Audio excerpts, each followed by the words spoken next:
I think I agree that symbolism is really important, especially in our culture. And academic is very, very highly regarded professor in our community, in our culture.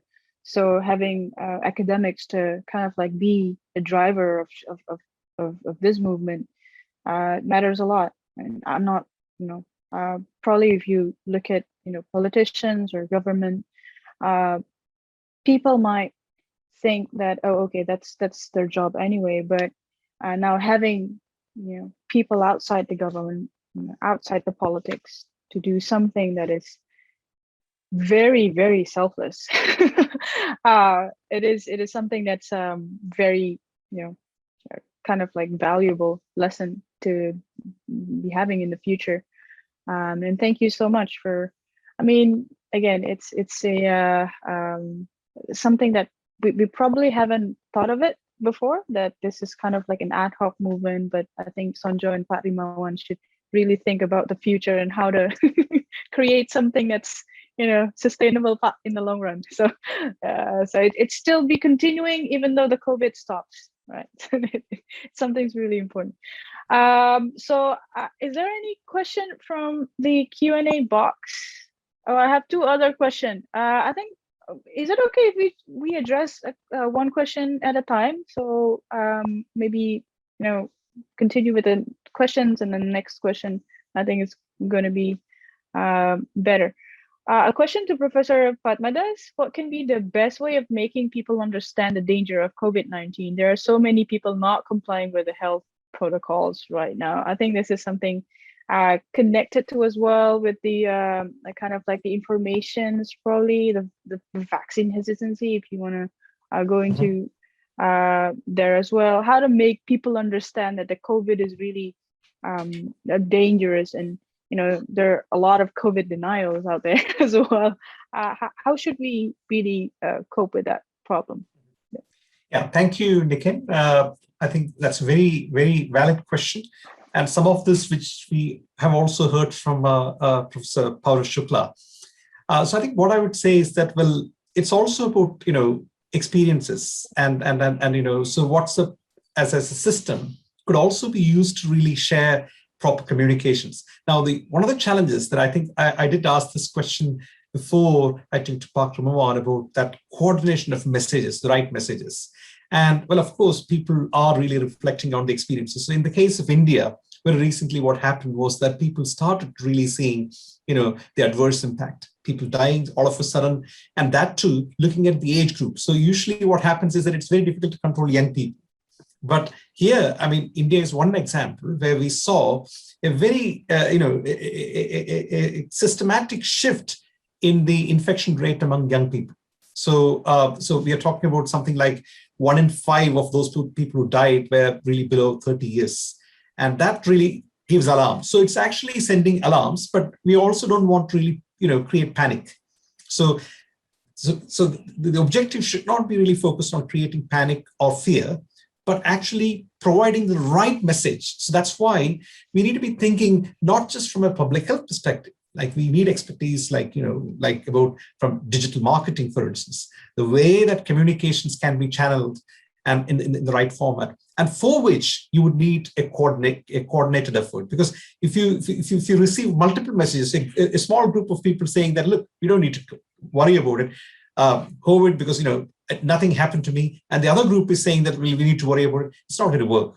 So there has to be some kind of coordinated efforts and documentation. At the end, I think, like, a very important point that we heard today from Paurav is that, well, it's the ownership, right? At the end of the day, I think the community will have to really take ownership and responsibility, saying that, look, this is, we are part of this. In fact, the community should be made part of the solution. And once that is really, so that's why, and that's a challenge, huge challenge, because I think world bodies have really struggled to understand this, even including the WHO was struggling for a while to really understand how to make this work. And I think we know the answer. The answer is that actually, like community engagement. So for instance, I think, so Sonjo is, for example, is the right kind of program to really promote the right messages and so on. At the end, also about understanding the the disease etiology, or the way that it spreads. So, for example, I think there is very little understanding of. I mean, even till today, I mean, the science has moved on, but I think there is lack of understanding of long COVID. I think Michael sort of really referred to that in his presentation. I think, and also you may, you did highlight the issue of long COVID. Long COVID implication is something that it is just the tip of iceberg.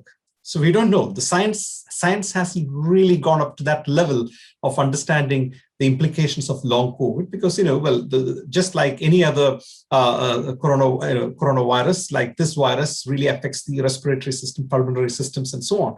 And this is going to really create lots of challenges. There are some cohort studies from the US and a few other places, including China, which clearly demonstrates that people have, people have continued to experience certain, comorbidity along with, those people. There are different groups you can actually consider. These people with some underlying health conditions and people with no conditions, but who have been exposed to COVID before. And probably there is another group, which is a latent group, which is the reinfection rates, or the groups that have been exposed before and have also had further exposure.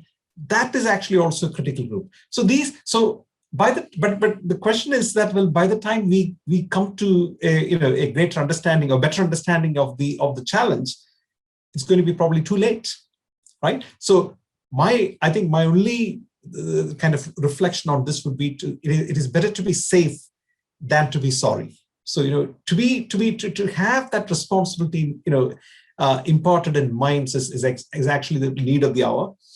Because there is a lot of speculations around vaccination. So in fact, first dose of once you have a first dose, then you are really, your body is shielding the other side effects. If you have a second dose, then you're fine.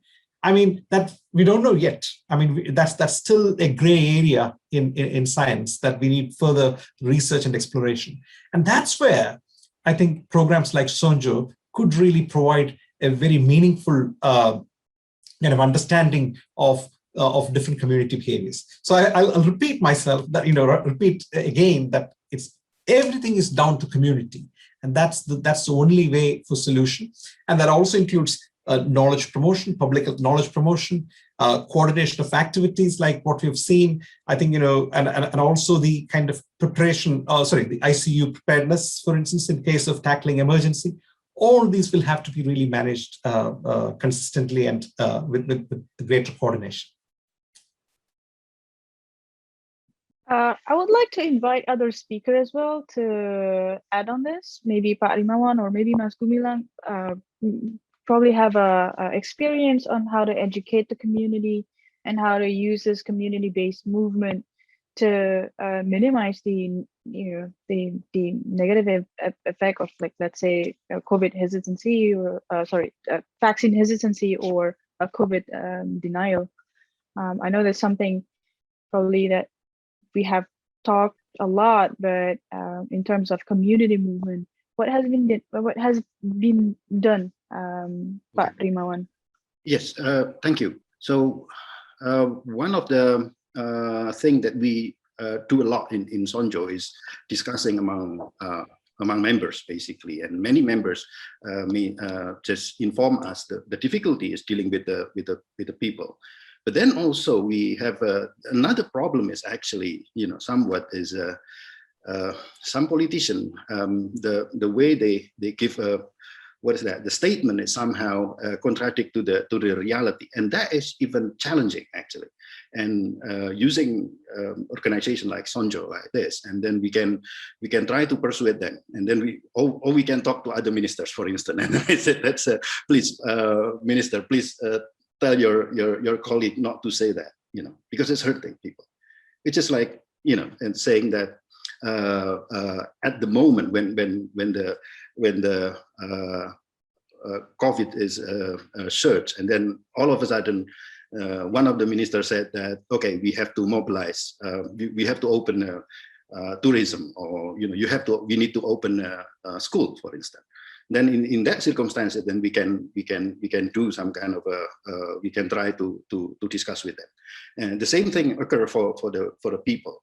And when we share our experience, and then one of the example is actually Bu Ani did this, and it's very, very interesting. You know what Bu Ani did is that prior to the Lebaran, the Eid festival, apparently the message, if the message has been given by the officer, they don't believe it. Okay, and because they said, okay, don't go back home, because this is something like a Christmas in Eid is like Christmas, everybody coming home, and the government trying to deter people to coming home. And how to do that? And the most effective way is what experienced by the Bu Ani is that Bu Ani tell to the family in her neighborhood, and then to tell the relatives not to go home. So if the message is come from the relatives, their own relatives, they're more they can accept it more rather than if the Bu Ani herself tell to them don't go home, for instance. So this kind of some sort of like behavioral approach that we can use, and it is very interesting when we have a group like Sonjo, because everybody can share, and then we can have all of a sudden we can have, okay, now that is good, that is a good practice, and then we try to do it, and then if it is successful, that will be they can be spread out through several villages. Okay. Thank you.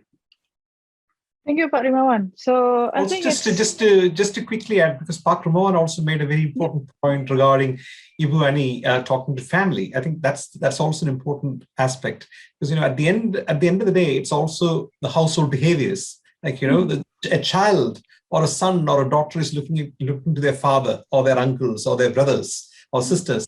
So therefore, it is very, very important that when you have communication channels in place through WhatsApp and so on, it is paramount that messaging has to be put in the right format, and for which I think we definitely need expertise in digital marketing or or new or communication, different kinds of communication tools.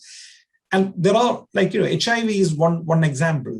For the last 3 decades, I think we have been really struggling with this with that epidemic. I mean, it was not a pandemic, but although it had the potential to become a pandemic, but so the investment, if you look at the investment, the level of investment, we're all initially focused on knowledge promotion, the right messaging. Well, for instance, there were concerns that touching would contract HIV.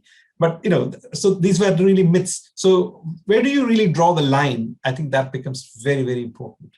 And sometimes the commercials, like commercial products, they do excellent marketing. I mean, I think so if McDonald's can attract young people to their products, why can't we really think of in a public health community, why can't we think of the right messages and to inform and empower people with information? So information empowerment is critical in the whole kind of framework. Yeah, so that's the intersection between the movement and something more academic in terms of like trying to understand the behavior of people, because when you have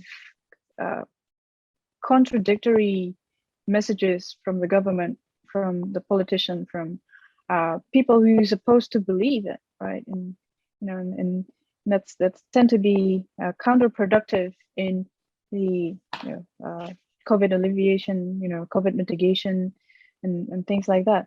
So yeah, thank you so much, Pak Rimawan and Pak Sabu. I started to call you Pak Sabu, and this is not really good. No problem. No problem. I'm getting to anyways. I'm local. I also want to extend, because we don't have other question. I want to extend the question to Michael. Actually, what did you find in Ghana in terms of like people having mixed message from the government, mixed message from their leader, and how community actually help with spreading the right sort of like or news or yeah. Is it like So- family based as in Indonesia, or is it different kind of communications or? So we think, obviously I'm on the outside looking in, so I'm learning a lot from my Ghanaian colleagues and friends and partners there. But I think they are getting a lot of their information partly through friends and family, often via WhatsApp or Facebook maybe, but also through local leaders. So that might include church groups, so the local sort of pastor or church leader. It will include, as we discussed briefly, the local healthcare worker. It might be a village elder or tribal chief or other equivalent individual who has a high status. And often what these people say is what the community then goes and does and believes. And there definitely are some, for example, some church groups that are actively spreading misinformation around the vaccines. We know that. So what I think one good approach would be to educate and work with those leaders, that small group of individuals who might represent a few different aspects of the community, with, for example, what are the conspiracy theories around vaccination and how can you best counter them? Often the conspiracy theories do spread around the globe quite easily. So there is one, for example, that the COVID-19 vaccines affect fertility of women, and they don't. We know that. But there are also the scares around blood clots, which is a real but rare adverse event from the AstraZeneca vaccine. So there needs to be good communication around risk, around the use of vaccines. So, and it needs to be proactive. Certainly the world, and also here in the UK, has been reactive with its public health decision making. It's why here in the UK we have a measurable fraction of our population who are dead of COVID-19, because we are reactive with things like interventions like lockdowns and so on. So if we can be proactive around the pandemic response more generally, but including dissemination of good, positive information. I think it was Professor Sabu who said we must promote positive messages as much as we can. And I think that's right. But positive and accurate messaging can help to quell hesitancy and therefore increase the uptake as and when the vaccine is then available in an often hard to reach area. So in Indonesia, you have what, 17,000 islands or so, and you have to get healthcare to each of those islands. It's a huge task. And I've no idea how you manage it normally, let alone during a pandemic. And certainly once you get the healthcare there, once you get the vaccine across to that island and into the community, what you don't want is the community to then say, we don't want this. Because then all of that hard work, getting the vaccine from the manufacturing site in India or the Netherlands or wherever it is, around the world, across boats and aeroplanes, into that rural community for then to be wasted. So proactive approaches to information before the vaccine gets there is vital, and targeting a few well-placed individuals who are influential, I think, is key for everyone here in the UK, but also in Indonesia, in Ghana, and elsewhere around the world as well. All right, another question for you, Michael, like a really quick one. For Sonjo's approach to work in Ghana or in the UK, what would need to be changed or tweaked? This is from Natalia Sabaggio. Thank you very much for the question, Natalia. I think local context is what would be tweaked and changed. You might have a framework. So what you've done with the Sonjo initiative, with the WhatsApp groups, the big network of groups, I think is extraordinary. And that could be taken out of Indonesia and put in Ghana, but you would need some kind of local context, local Ghanaian knowledge to make sure that it just is tweaked and it works okay. So one project I didn't mention that I'm on the periphery of, but is happening in the Quanta, is they are using WhatsApp groups to pass on messages around emergency admissions. So if a local healthcare centre has just received a pregnant lady who is bleeding heavily, and they need to send that pregnant lady to the nearest hospital, which might be, of course, quite a long way away or quite a long time to get there, it would be helpful when that pregnant lady arrives that she gets the right attention as soon as she arrives. So therefore, the WhatsApp groups are being used to disseminate referrals, basically, from healthcare centre A to hospital B, so that the obstetrician is available when the pregnant lady arrives, so that they have some blood out of the freezer if they need it, things like that. And that has been piloted and has proven, I think, quite successful. It's quite kind of basic, but it works in that setting. So I think taking knowledge like that in Ghana, taking the Sonjo initiative in Indonesia, they meet in the middle quite well, and they'll just be kind of local adaptations in each setting to make it work better in each setting. But again, there can be that exchange of knowledge. Knowledge translation is huge in this. We all have limited resources, so we need to use what resources we have better. So I think bringing lessons learned across countries, across continents, is something that could be quite exciting about this initiative right here. All right, thank you so much, Michael. I think I would like to extend the questions as well about the information about the danger of COVID to Bu Ani. Ibu, apakah masih bergabung dengan kami?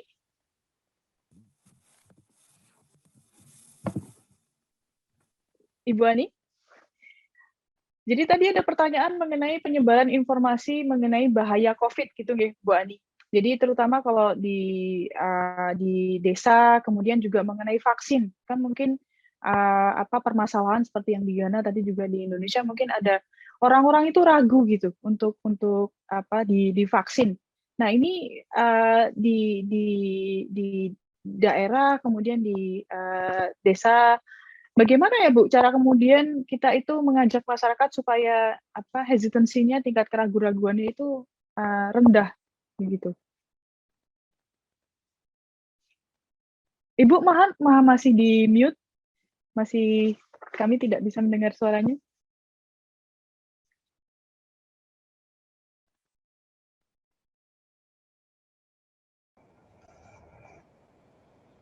Ya, nggih, sampun Ibu.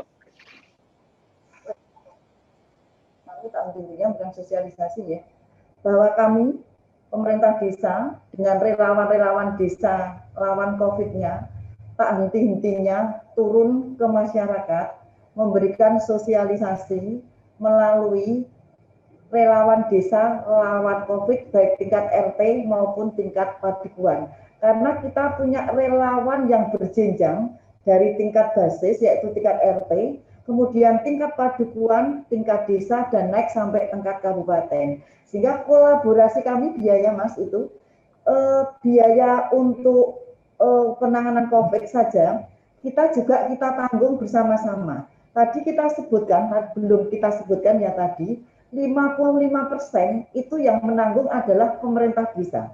Kemudian 24% itu yang memberikan bantuan adalah pihak ketiga. Kemudian 21% ini adalah masyarakat. Ini salah satu wujud bagaimana kolaborasi sinergitas antara pemerintah, masyarakat, dan relawan. Sehingga dalam menangani program vaksinasi pun kami juga dengan kolaborasi tiga segitiga atau tiga elemen tersebut. Termasuk juga dalam rangka menyampaikan problem-problem ataupun berita-berita yang untuk penanganan COVID, kami juga bersama-sama antara relawan, masyarakat, dan pemerintah desa. Sehingga ada tiga pilar, termasuk juga kami senantiasa memanfaatkan tokoh-tokoh masyarakat, ketua RT, kemudian tokoh agama, kemudian juga pemuda, tokoh perempuan, itu semua kita libatkan jadi satu dalam rangka penanganan COVID-19 agar kami cepat memutus mata rantai COVID-19. Intinya adalah kolaborasi, sinergitas antara beberapa elemen, terutama antara pemerintah, masyarakat, dan pihak ketiga bersama-sama memutus mata rantai penyebaran COVID. Dan tentunya berita-berita bohong, berita-berita yang tidak benar yang mengatakan bahwa COVID itu tidak ada, insya Allah di tempat kami itu tidak terjadi. Karena dekatnya antara pemerintah dengan masyarakat dan lembaga, sehingga kami bisa mengantisipasi problem-problem permasalahan yang akan menyebabkan COVID ini sulit ditanggulangi. Ini yang kami lakukan. kolaborasi dan sinergitas. Baik Ibu, tadi ada relawan berjenjang itu nggih yang sepertinya kemudian lebih dekat ke masyarakat gitu ya untuk menyebarkan berita yang memang benar dan positif ngaten. Ya ini luar biasa sekali effort dari Ibu dan teman-teman. Baik, matur nuwun sangat Ibu untuk jawabannya. Ini enlighten. Semoga bisa direplikasi di desa-desa lain ya Bu ya, karena ini kalau saya cuma mendengar berita-berita yang saya nggak tahu apakah itu benar atau tidak, tapi sepertinya banyak masyarakat di desa itu yang sangat nggak mau vaksin tuh ragu-ragu, bahkan yang sepuh-sepuh juga ragu-ragu gitu kan. Padahal mereka yang kemungkinan terpapar dan menjadi parah gitu. Baik, matur nuwun Ibu untuk jawabannya. Alright, we're running out of time. We're actually 5 minutes past the scheduled time. I think this is, really, when you're having fun, time flies, no doubt. I would like to thank everyone, Pak Rimawan, for oh my God, I'm just lost for words. The effort that you have done with Sonjo, with everyone, the volunteers, everyone involved. Bu Ani, Mas Gumilang, thank you so much. Also our guests from University of Southampton, Pak Sabu, Pak Michael, and Pak Fora. So I'm calling you Pak, right? it's Indonesian way to be more kind of like friendly. But yeah, I do hope that you all enjoyed the webinar today. I hope that we learned a lot. I know that I learned a lot. Hopefully you guys did learn a lot as well. I thank you so much for coming to this webinar. Thank you for tuning in. It's more than 2 hours, but thank you all for the speaker who comes today to share the knowledge, to share information, everything. I hope that we all stay safe and stay healthy. And thank you, everyone. Again, good evening, good morning if you're in the other part of the world. Good afternoon. Thank you so much. Assalamualaikum warahmatullahi wabarakatuh. Waalaikumsalam. Thank you. Oh, thank you. Thank you. Terima kasih. Terima kasih. Thank you, Michael. We should call you Pak now, Pak Sabu. Absolutely. No, but I think please keep up the good work, Ibu, Annie, and colleagues. And this is really, I think what you're doing is really not only making change or impact in the local community, but it's also spreading elsewhere. So it's really good work. Thank you. Terima kasih. Thank you. Thank you so much, everyone. Thank you. Thank you. Thank you. Bye-bye. Bye-bye.